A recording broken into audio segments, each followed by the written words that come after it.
Hi everyone, welcome to a new episode of The Beat. I'm Ben Miano, and today we'll be interviewing the Director of Sports Information here at Worcester State, Krystyanna Ramsdell. How are you doing today? I'm good. How are you, Ben? I'm doing well myself. Well, so I want to start with a little background information, just go over what your overall job is this year. So my overall job is pretty much to watch all of the games, whether they be home or away, write recaps on them, handle the stats for the game, work with the opposing team if we are away, and making sure that those stats are all accurate when they come back, handle our live stats here, our video production, our work study staff, interns, the whole shebang of making sure that we are running a fluid, solid, and productive game day experience for both the viewers and for our student athletes. What did your career path look like to get to this point? My career path was a little bit, I'll say, slightly topsy-turvy. I actually went to undergrad for history and politics. I was planning on staying in DC and going in the political circuit and being in the Beltway until about the end of my senior year, realized not exactly 100% what I want to do with my life. I had played field hockey through college, so I still was very, very connected to the athletics world. Came back home. Came back to Massachusetts, decided to get my master's in sports leadership at Northeastern. I was there for about a year and a half. It was a hybrid program. It was awesome. Was doing my grad assistantship in the business office there before getting a job down in Virginia as both an assistant field hockey coach and working as an assistant to the athletic director. Was doing that, loving that. Got a job back up in Boston as an assistant athletic director. Then through the many twists and turns of life, moved over into the private sector, was kind of working back again within government contracts and the government.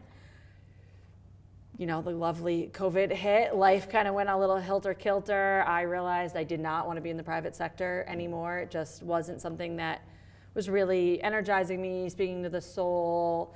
And so I was looking to try to get back into athletics when the Worcester State opportunity more or less, I'll say in a weird way, kind of the opportunity fell into my lap, and I jumped on it. I took the chance, and while I'd never really worked in the sports information side of athletics before, I had dabbled like most everybody in D3 has worn multiple different hats and gotten experience in almost every facet of the program.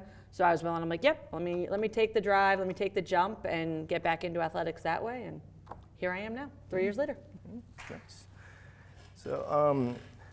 How do you go about, you run the internships with the internship program here. How do you go about allocating the proper amount of students per event that's happening, because some of them overlap at the same time? Yeah, so what I normally tend to try to do, and I suppose in a weird way it was lucky when I started, we actually only had 3 interns for the entire year. So it really made me understand where the interns could be the biggest asset and the biggest valued help on game day, to now having a larger body of interns to choose from with more specialized focus, be it play-by-play, be it recap writing, stats, many different avenues and venues for them, that now I've kind of been able to take that time and go, okay, I know what spots essentially need to be filled. Now let's also say, hey, I've got a few extra bodies. These are some other fun things we've always wanted to do. This is what this intern might be passionate about. Let's get them some additional experience there.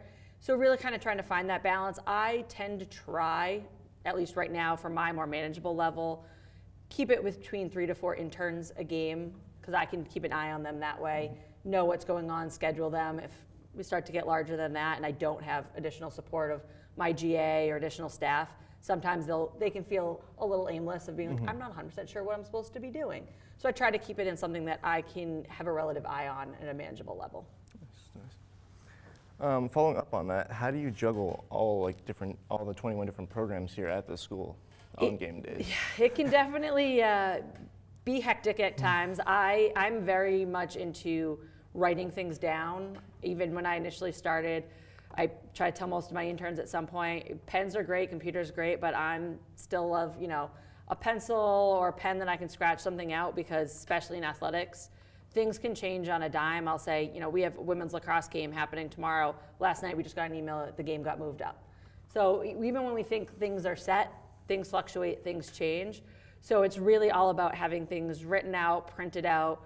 I'm constantly writing things down about, okay, this is what I need to get done for the game, my handy dandy to-do list that sits on my notepad, flipping through. If I ever lost that in a week, I'd be like, okay, my week has gone crazy now. I need to figure out how to get myself back on the rails. But definitely that for me is one of the easiest ways of managing those teams, of being able to mark things down based on season, what sports, what needs to be done for each of them, and then having that overarching kind of year, whether it be a year media plan, year writing plan of, hey, I know I need to get game day graphics out. I know I need to worry about, postseason things that are occurring and figuring out the timing of those and working them into kind of a major production calendar. Bouncing off that again, what goes into the media posts that you're just mentioning? Like, what outlets do you post them on, and what types of posts do you post for each sport? So for the most part, every sport, especially when they're in season, will have their game day graphics. Then they will have their final score post, whether it be win or loss graphic. We don't tend to use it more as a loss, it's more final score. Just, we know that a lot of people maybe aren't watching the game live, or they might check the live stats, but it's nice, be it on Instagram, Facebook, Twitter, that they're able to then finally, see the score and be like, okay, yep, this is what it was. There's no question about the outcome, anything like that. Our predominant source is definitely Instagram. We tend to have the largest following in that avenue. Our Facebook is relatively up there. That's definitely a little bit more of the parental side. Parentals, guardians, grandparents are a little bit more interactive there. Twitter has been seeing a little bit more of an uptick this year. I think just some of the teams have been a little bit more active on it as well, which creates that kind of that established communication even back with us. But outside of that, we have preseason posts.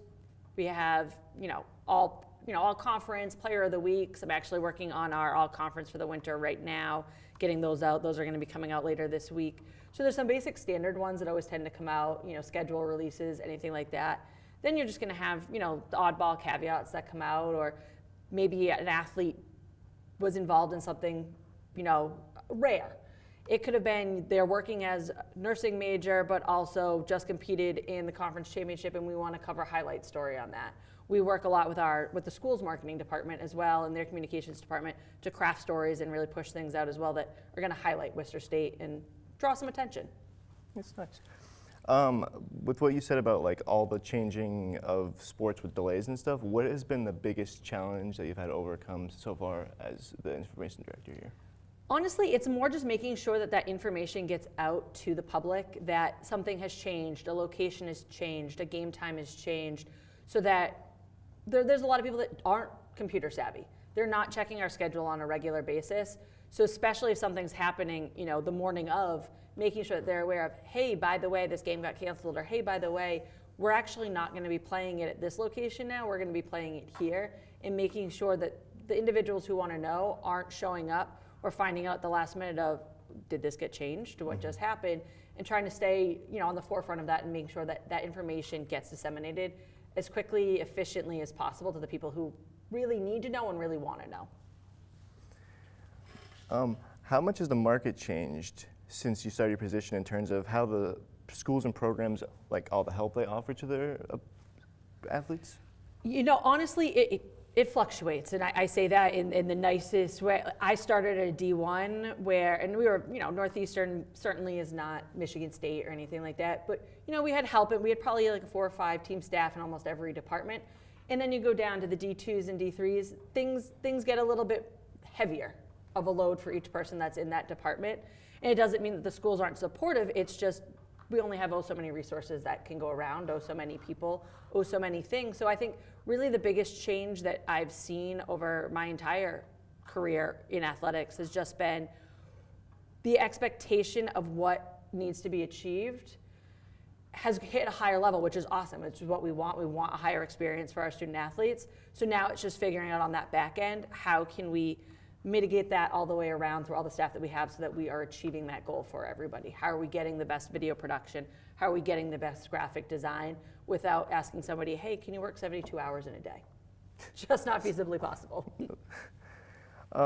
What does your approach with the athletes with communicating look like as far as right now versus what it was when you first started, because technology has gotten so advanced? When I first started, even as a student athlete myself, I think communication was you got an email or a text from your coach. You had a Facebook page, kinda, maybe. I was still kind of new and in the forefront that they might post their schedule on, might post some major things. Now, social media is kind of the avenue of communication. Everybody's kind of getting a lot of their information from there, finding about game days, finding out about any kind of breaking news information, player of the weeks. We still send out emails to our athletes. We do notice, just on a general standpoint of all students, athlete or non-athlete, their likelihood to read an email tends to get a little bit lower. They tend to sometimes like text, but we actually have been seeing a slight shift change back, that now students love phone calls again. And you know, I went through the age of, you didn't call. Maybe in your recruiting process you talked with your coach and all that, but everything was kind of a text communication. That's how you got your information from your coach. You know, Front Rush created apps that texted out to the student athletes. We had all those kind of basic newsletter forms, and things, like anything else, things come back into fashion. And so it's been entertaining to kind of watch how some things come back into fashion while some things are staying very, very steady. It's still, we're very social media aged now, which is very different from when I initially started. I wanted to circle back on like the sports programs, because at Worcester State, like the lacrosse program is a club sport here. Do you have any like communications with them, or since they're a club sport, they're kind of on their own? So it's kind of a dual-edged thing where we have some communication with them, but more in the facilities planning, the scoreboard. Hey, we know you have a club game, you're going to need it on Sunday, XYZ. We do share the huddle camera on the field. So there's a little bit of crossover and communication that goes in there, especially if they want to broadcast their game. With the way that our camera is set up, it comes right into the varsity athletics video feeds and all of that. So having that kind of communication. So we're always in communication with both, you know, lacrosse, if something's happening with any of our club sports, dance, cheer, they'll come to our games when able to perform, and just having that city line of communication so that we can help promote them in the best way that we possibly can without actively overseeing them and being actively involved with them. We're kind of more of a partner organization, in a weird way, a sponsor for them of like, yep, here, let's get this done. What are some of the marketing strategies that you use to make like home games feel like home games and the atmosphere of it? So a lot of the major big things that we do, and if you know you go out on the field right now, you'll see the donkey sitting on our turf field, is getting things, you know, marketed with our logo, with our name. We have the video board, we have the windscreens out on the field, we have banners at the court, we have our logo at the, you know, on the ice in the rink. Pretty much anything that's going to make it feel like when you walk on there, you are on our campus. You know, we're really lucky. The baseball field, it says Worcester State baseball on there. I know softball is working and raising money and trying to get the same thing done for that softball field. So while it is their softball field in conjunction with the city of Worcester, to make it feel a little bit more like it is in fact theirs on a game day. So really those are kind of our biggest things, is just getting that marketing out there, getting our colors involved so that it feels like you are at our venue when you're there. In 2021, the NCAA added the name and image likeness to known as the NIL.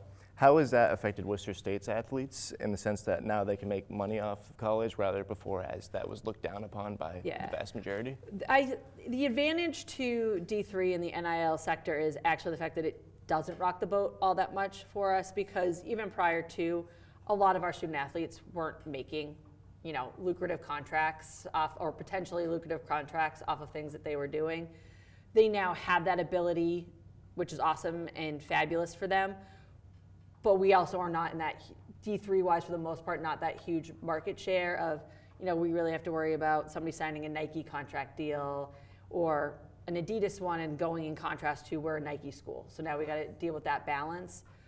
We do have a few athletes that do have, you know, smaller NIL deals. You see them around, a lot of local community. You know, it does come down to that car, you know, hey, I'm the face of, you know, my town car wash or something like that, which allows them to, you know, get a little extra income in so that they can help pay for school and all of that. D1 side, it is definitely a complete game changer, and there's always that concern that it can ripple its way all the way down through D3, D2, D3.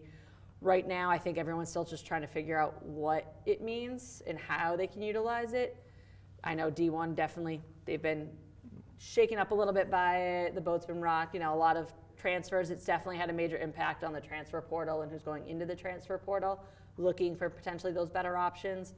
But as a whole, D3, I think the student athletes honestly get the best out of it. They get something, a chance to make a little income off of it without it completely and utterly rocking the boat, while also giving them a spotlight to potentially show their skills and get noticed to move up to that D2, D1 level. I noticed like now with the D1 athletes getting the NIL deals, they're more likely to stay in college rather than if they choose to go into the league because they're going to get way more money than Yeah. if they're first years. No, and I've definitely been seeing that as well, just on NFL Combine news and all that, and whether athletes are opting to play that fourth year or go in, and they're like, well, I'm only going to make this much, as a first-year rookie versus how much I'm making in college. I'm actually better served here, and really, really balancing that out and trying to figure out that financial perspectives of that decision. And how does the transition from high school to college sports play into the future of the athletes' respective careers if they do choose to do so?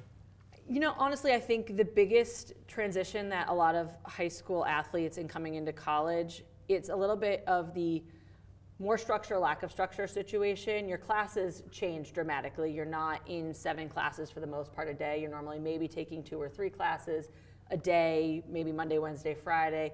So it opens up your free time a little bit. But there is now a further dedication to your college team, your college sport of, hey, you're expected at this practice, you're expected at this lift, you have to get on a bus and go on a further, trip for your away game. How are you going to balance that? And so it is that adjustment for high school students of realizing college and high school, while in theory fundamentally the same, it's education and playing sports, go about it and are structured in a very, very different manner, and figuring out how to balance and juggle kind of the needs with what actually has to happen. And as a former assistant coach yourself, has this job ever made you want to go back into coaching in any way? I am lucky on my side of, the assistant coach. Every once in a while, there are those moments where I'm like, I'd love to assistant coach, but I still coach at the club level, at the U.S. field hockey level. I still have active involvement in the youth side. So I kind of get to scratch that itch more often than not of being like, yep, I got to go out there and coach. I get to stay involved.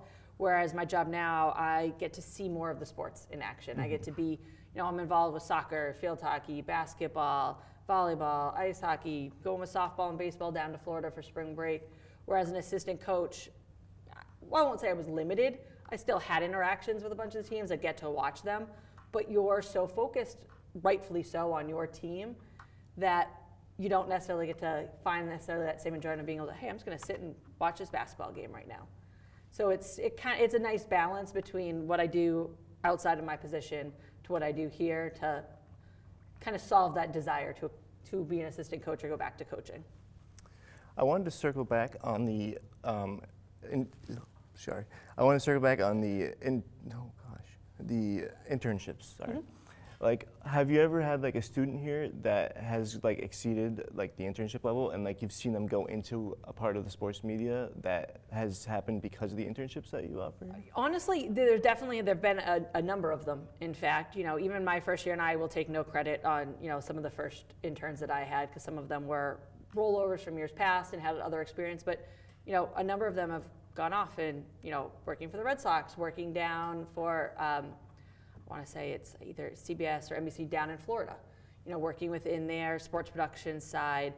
I have a number that come in and they've now got, social media platforms, and they are working, be it TikTok, be it digital media production, taking photos, taking whatever they were passionate about, and now using that to advantage. I have one who's actually going to be graduating in August with his master's in sports management, sports leadership.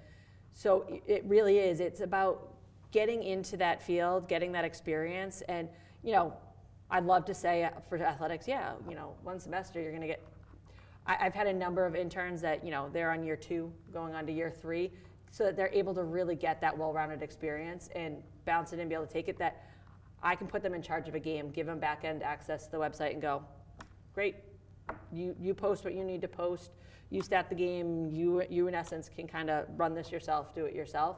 Which is, for me, honestly, the best feeling, because it means they're ready. They're ready to go and either try to get a GA position or go get a job somewhere, ready to kind of take something on their own without needing any real managerial oversight from me to be able to get it done and know what they need to do. I wanted to also follow up on, like, in the internship process, you said, like, you put people on different, jobs as a standpoint. Where, like, has that always been like way that you did things, or was it originally a whole different thing? So far, it's been initially, how the way I've been doing things, at least here at Worcester State in the 3 years, because I'm a really big proponent of internships being an opportunity to learn and to educate. And so I love when people come in and go, yep, I want to do X, and that's great, and I want to give you that experience with that. But at the same point, sometimes the easiest way to learn and grow in that one field is to now know what are all the components that come into that field. So I'm a huge proponent of giving that well-rounded education, giving experience and everything, because sometimes, and I've seen it more often than not actually, that an intern starts with a focus in one thing, starts, hey, I gave this a couple tries for some games, all of a sudden they're like, I love that, can I keep doing it?